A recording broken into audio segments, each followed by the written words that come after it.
In March, I was denied an opportunity to speak at an anti-slavery conference organised by Joyce Watson, chair of the Anti-Slavery Cross-Party Group, despite the fact that I am the UKIP spokesman and representative on the group. The reason I was not allowed to speak was that I had made reference to the fact that slavery and quasi-slavery was largely perpetrated by immigrants on immigrants. I pointed out to Joyce that I was quoting from statistics and evidence supplied by the National Crime Agency. She then consulted Jeff Cuthbert, the Police and Crime Commissioner for Gwent, an ex-Labour MP, who confirmed Joyce's decision. Last Monday evening, BBC Wales aired a documentary on slavery. They concentrated on the car wash industry in Wales, an industry that I wish to highlight in my speech.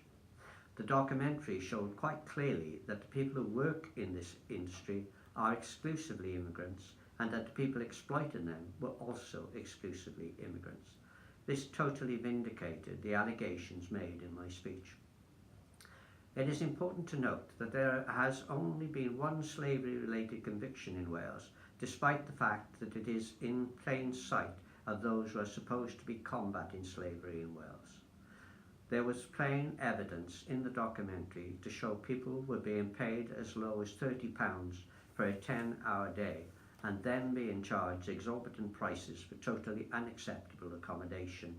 In many cases, identification documents, including passports, were being held by the exploiters.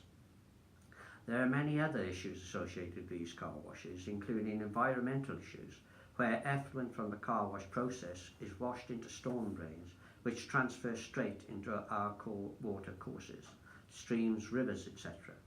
There is also extensive evidence to show that workers' contractual rights are being completely ignored, and health and safety issues are treated with the same contempt.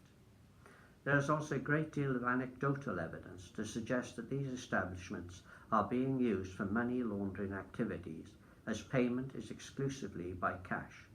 Tax and VAT evasion must also be a concern, where large amounts of cash are exchanged.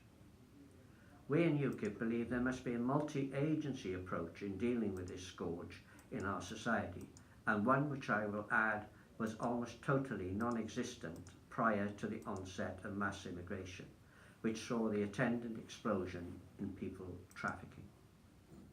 The police force, environmental agencies, HMRC and specific anti-slavery organisations must work in complete cooperation if we are to eradicate this appalling trade.